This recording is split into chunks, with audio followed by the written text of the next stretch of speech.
The Lunaverse, Episode 23, Elements of Insanity. Lunaverse by Rainbow Double Dash. Episode by Emeral Bookwise. Chapter 4, Big Adventure. 298? Yeah! 299? Yeah! 300? Yeah!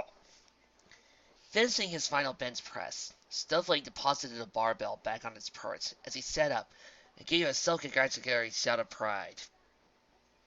Despite the volume, nobody else in the gym seemed to give it much mind, having long since grown accustomed to the Pegasus exclamations.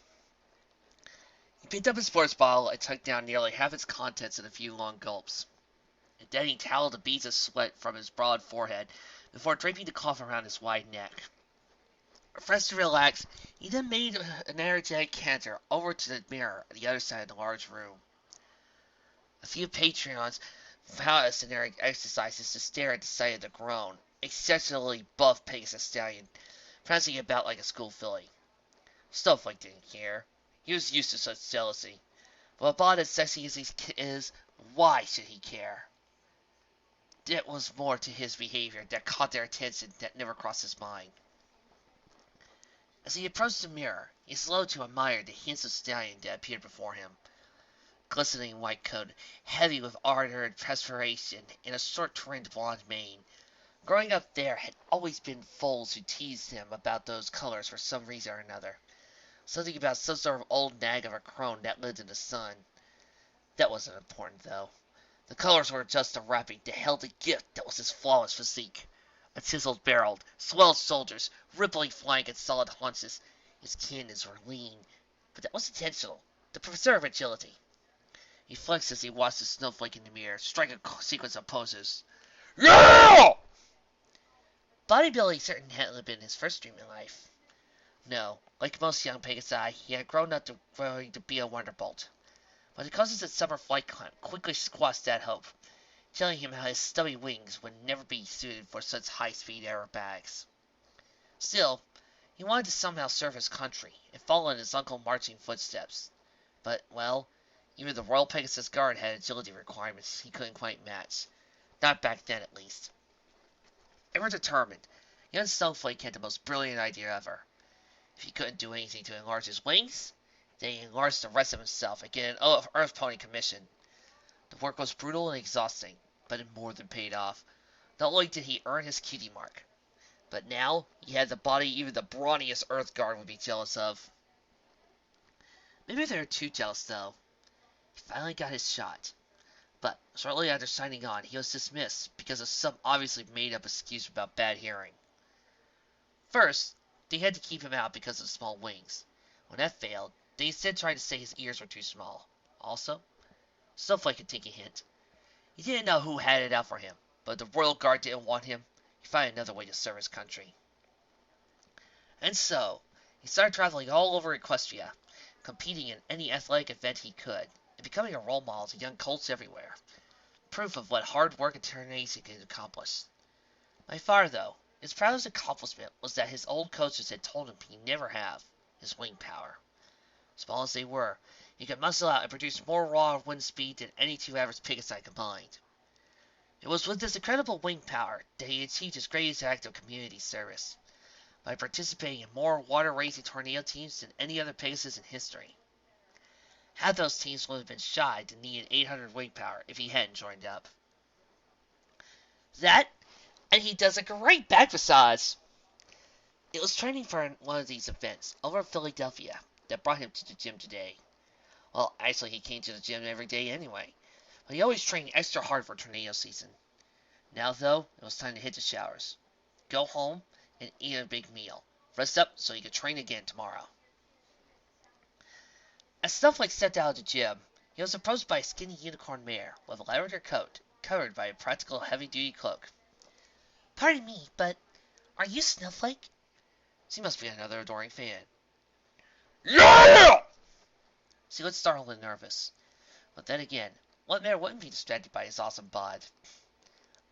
Yes. Well then, I have a proposition I'd like to make to you." Proposition? Did that mean what he thought it meant? Yeah! As the mayor began an overly long explanation, Snowflake quickly realized that no, it did not. Still, it would be rude to just walk away, so he listened closely to the mayor. But like most ponies, she talked in a barely more than a soft mumble. Worse still, she had to use big words. It does not mean big words, but really big words. Hey, I was pretty sure half of those words couldn't even be equestrian. Between all those factors, Snowflake couldn't really be blamed for getting a bit distracted as he tried to puzzle out what she was getting at. You asked me again something about elephants in a symphony. Could elephants even play music? Still, I guess since his ear, they must have been pretty good hearing, and they might be able to use those trunks like trumpets. He even once heard that those tusks were supposed to be like pianos, though Snowflake never understood how. Earlier, she introduced herself as Tambourine Secretary, and while her clock hit her key mark, he figured she must be a musician of some kind, although she obviously wasn't some crooning fangirl. He still couldn't figure out what any of this had to do with him. Wait, the mayor was still talking.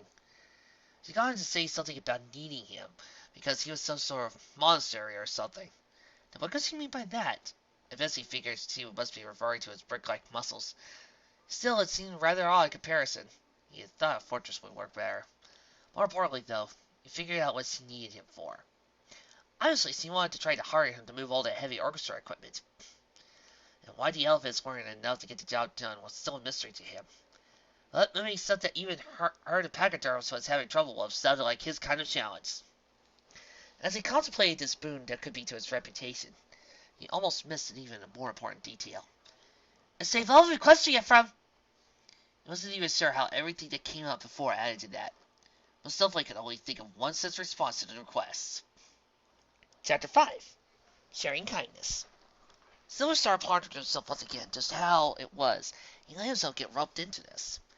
He sighed as he reassured himself that he accidentally made any personal promises, yet. But he had a sinking feeling he was just trying to come up with an excuse to walk away if things didn't work out.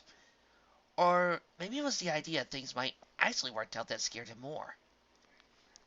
Finally, he got Lass to explain to him all the details of what she'd been through. To be perfectly honest with himself, there were parts that sounded suspect, but Twilight didn't seem to have the sensitive bone in her whole body. She even used her real name when they met, which, given her situation, really wasn't the kind of risk he should be taking with perfect strangers. Part of him knew that he should have taken this matter to the proper authorities. The old Silver Star would have done just that, but that was back before he learned that life couldn't always be viewed in such a stark black and white fashion.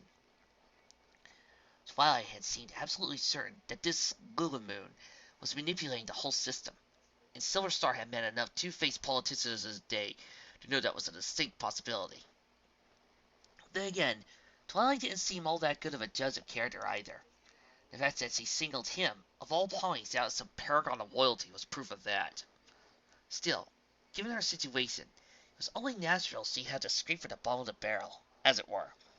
Silver Star knew all too well that he wasn't the point she needed to round out this team she was building, and it couldn't even be even if he wanted to. Which he empathetically reminded himself he didn't.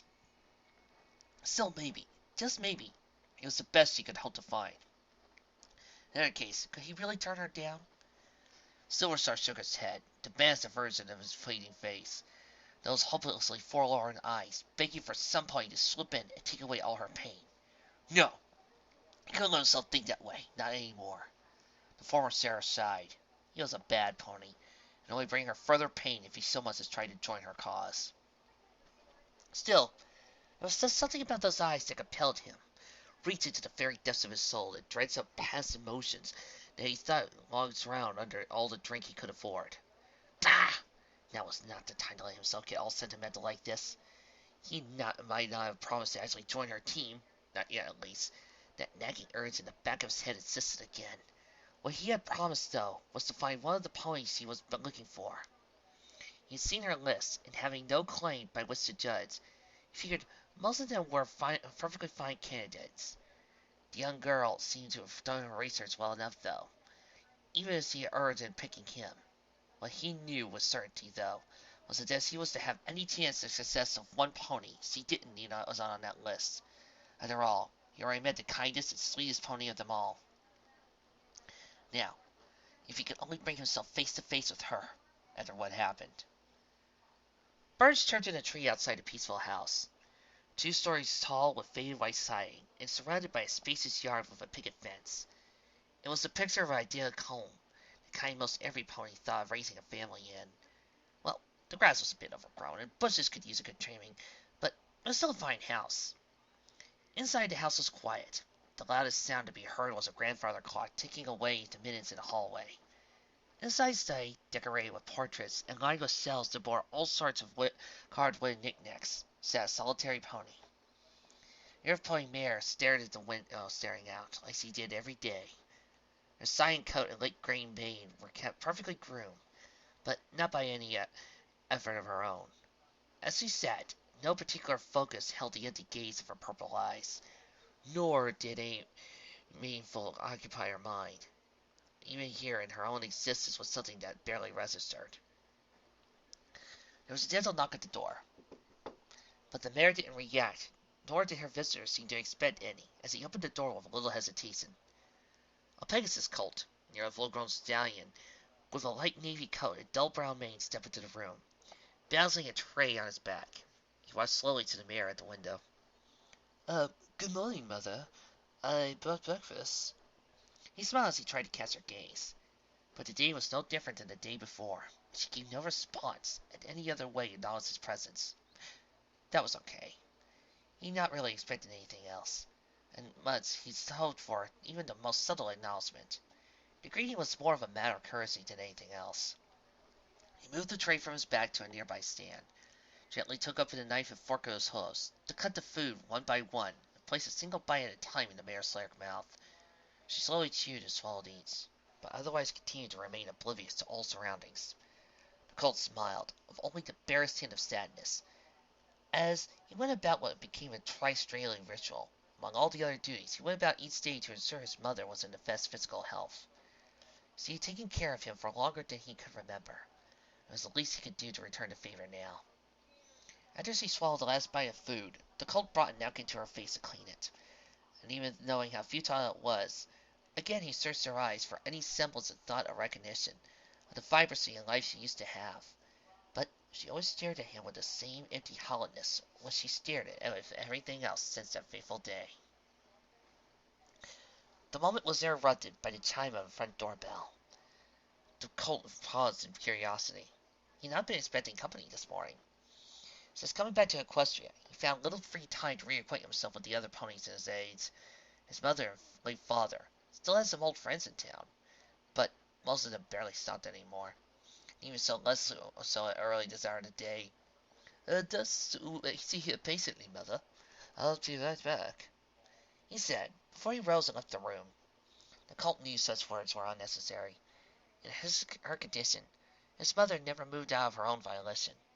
If guided, she would stand and even walk, but otherwise she would just sit aimlessly without end.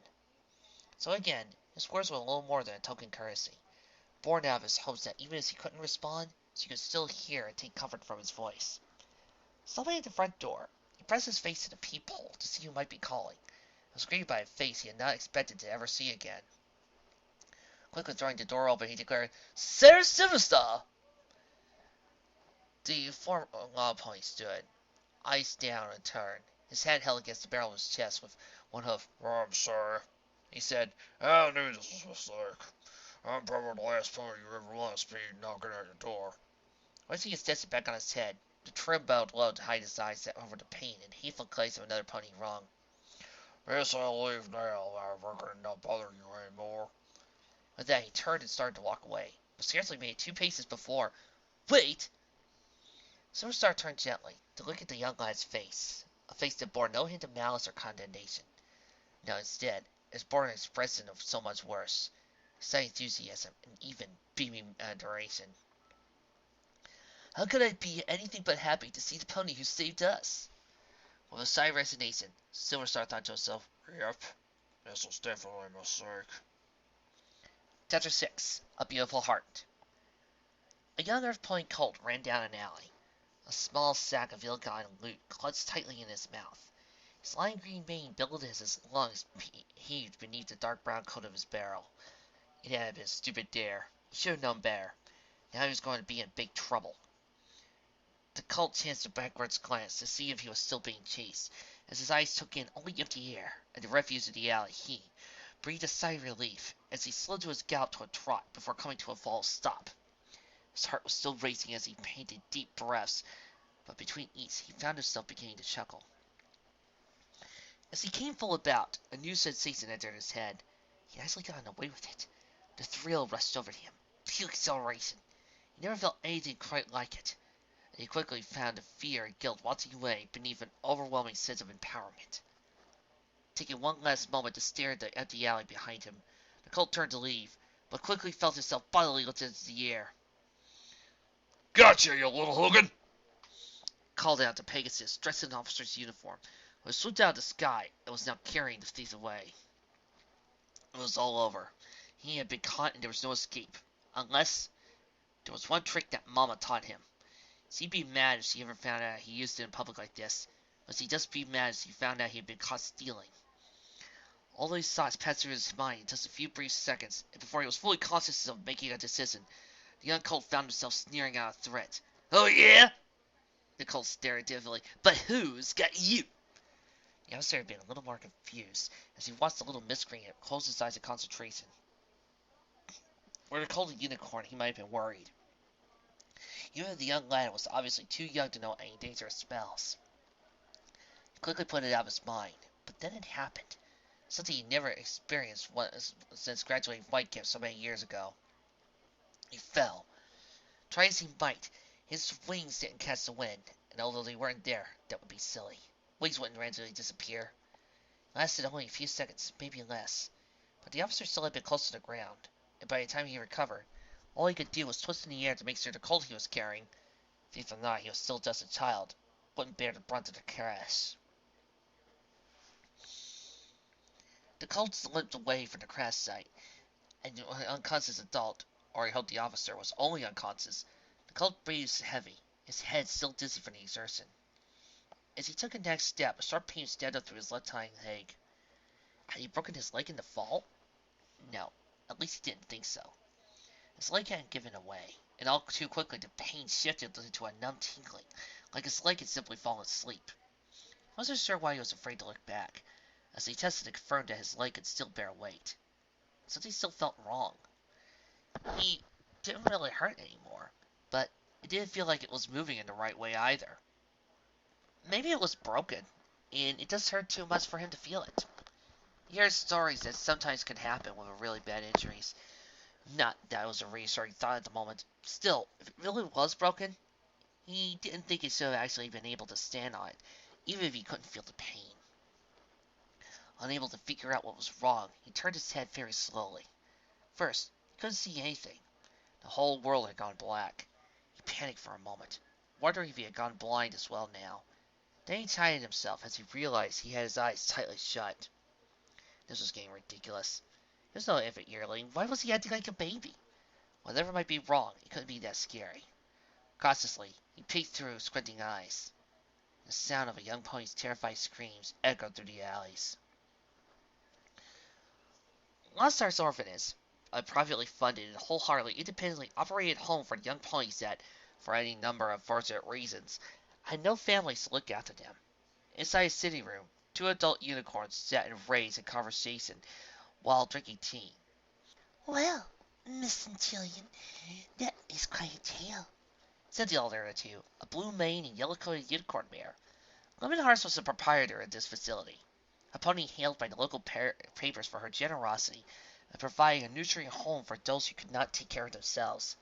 Her irreproachable virtue was born out of the trio of blue and green hearts on her flank. Our lavender-coated guest answered plainly, "I assure you it's all true, and with your help everything can be set out to be right again." Lemonheart sipped from the tea and levitated by her magical aura. "I'm sure you must understand that I have important duties to attend. Young ponies that depend on me.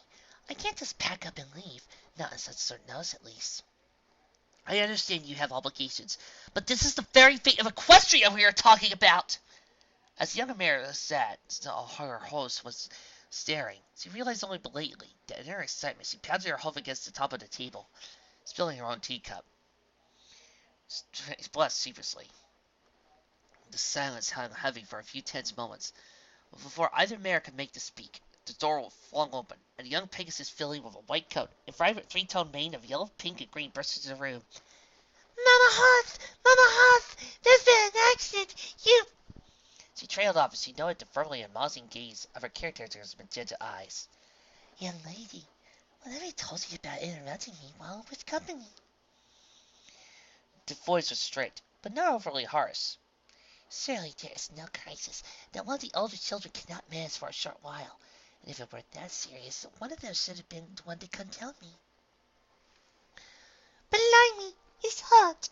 He was slipping so bad, and I had a raggedy blanket wrapped around his leg when he came in. But when Frosty Main tried to look at it, he got all panicky. He ran upstairs and locked himself in one of the bedrooms. The filly panted a bit as she let her breath catch up with her. He said something about you being real angry if any pony else tried to come in there. Now, dearie, what have you ever known me to be angry with any pony? Lionheart said in a soothingly pacing tone. I know that, Mama Huffs, and I'm sorry to break the rules and bother you like this. Frosty Mane said that if Limey could still run like that, he couldn't be down too bad, so we could just wait. But Limey looks so scared, and I'm really worried about him. The little filly's blue eyes watered as she took on the verge of tears. I don't care how much trouble this gets me in, but please, Mama Huffs, you have to come and help me right now. Lionheart breathed deeply. She paced over to the young Pegasus, whose hung low as he sniffled and fought to control the tears. Unicorn Mare stroked a single hoof through the filly's tricolored mane. Then she raised the younger chin to meet her eyes. There, Calm Breeze. No one's in any trouble here. You're a good sister, and Limewedge is lucky to have someone who cares for him so much. Turning her guest, Lionheart spoke. I'm sorry to cut our meeting short, Miss Italian, but as you can see, I have an urgent matter to attend to with one of my wards. The younger mare nodded slowly. Yes, of course, I understand. But will you at least consider my request? I know this isn't something you can rush into, but it really is important. Could I maybe come back after you have found the others I need? The other mare smiled gently. I just think on the matter, and if I'm able to arrange it, I'll offer what help I can. Thank you! The larger pony caught herself into halting her bouncing. I'm gracious to be worthy of such consideration, and will look forward to your decision. Good day, Madam Hearts. She gave a small bow as she excused herself and left. With her case dismissed, Lemonheart had given Cream Breeze a final reassurance that she'd check on Limewedge right away. She wasn't cross, and that there wouldn't be any punishment. The filly was still obviously worried, but only lingered a moment after being told to go back and play with the others. It was sweet, really.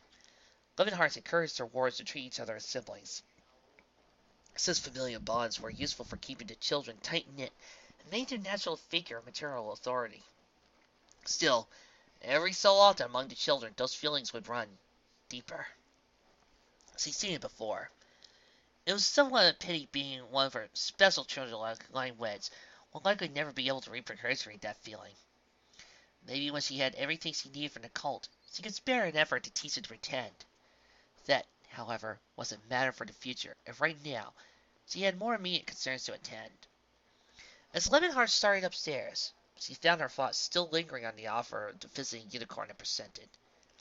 She hadn't wanted to dismiss her guest so hastily. The offer was indeed tempting, but even if she were to take it up, she couldn't seem too eager now that she could, now that she wanted to play the role of generosity. The idea made her chuckle slightly to herself. It simply made sense why generosity is Italian. Why do you guys keep giving me words that are hard to pronounce? Or whatever the young mare's real name was, had concluded to ask her to exemplify such a quality.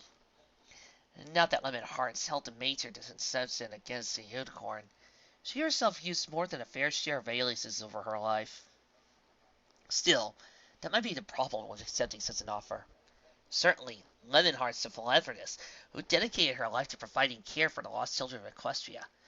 Poor unfortunate souls with nowhere to go. fit the bill, but it wasn't quite who she really was. She could fool ponies easily enough, but could she actually fool the primal forces of harmony itself? If she could, though, why, the possibilities were deliciously tantalizing. Even with her already impressive abilities, an ancient power like that was not something to be dismissed without consideration. A power greater than even an alicorn. Why, the very idea alone that such power could be hers for the taking was a temptation that might well be worth any risk. True, there could be 5 others that she would have to work with, but Lemon Hearts had never been a stranger to coercion. In her present life, most ponies assumed that her cutie mark represented boundless love or some other such of the likes. The truth was that her special talent was empathy. Most might think that would be pretty much the same thing, but all it really meant was that she was skilled at reading the emotions and even secret desires of those around her, and made it very easy for her to get whatever she wanted, as she always knew exactly the right thing to say or to do to motivate a pony or play on their sympathies. Also, thanks to being a unicorn, she could automatically get her talent with very useful spells. Her former family might be proud of how she put the training she had given her, but that is, she hadn't discarded a whole lot, after getting everything of value she could from them. She had her own goals and ambitions. She refused to be just another stepping stone in a generational legacy. Not when she had devised a way to gain it all for herself, instead, and in doing so, accomplished more of a matter in decades than her ancestors had in over a millennia. Still, she had to move slowly and cautiously, lest she draw overt novice to her true endeavors. Bad enough if any of the members of her family found her, though she was confident by now she was more than a match for any of them. More so, she couldn't let the common ponies learn her secrets. That was the real reason for her governance. She only had a use for a very select few of the dozens of children she took in, but she didn't have the others to diffuse the situation outside might grow suspicious of certain oddities.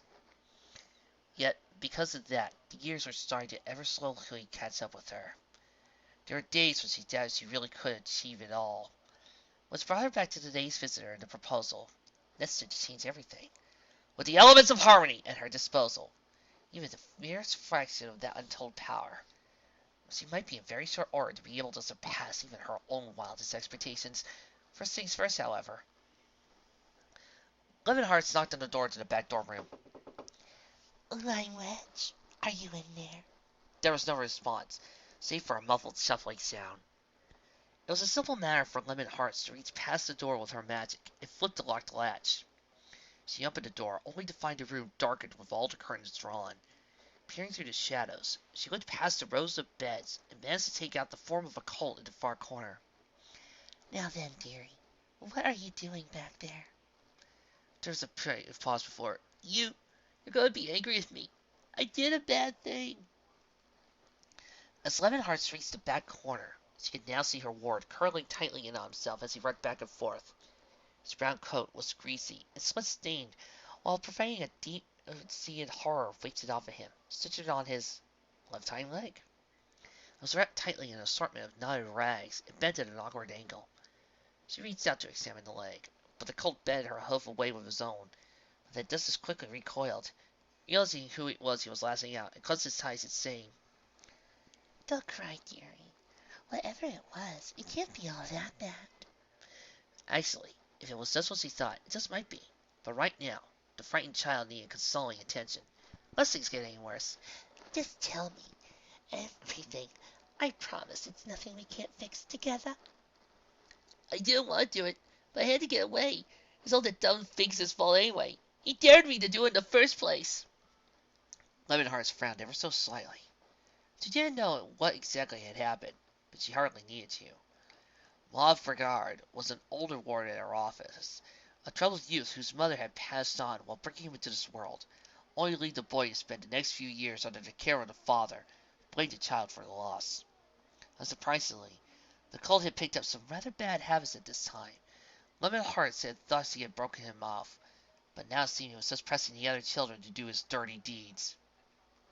Yes, looking back at the signs were there all along. It's subtle. Lemon Hearts almost admired the young deviant's ability to maintain such a charade under her watch. Still, She couldn't have her peaceful operation being disrupted by an uppity brat with delusions that had freed the license to run things his own way. A lesson as to who was really in charge would have to be taught. A soft swiftly brought her attention back to the more immediate concerns. She gently rubbed a hole through Linewez's dirty green mane to smooth him as he hummed a few bars of his favorite lullaby.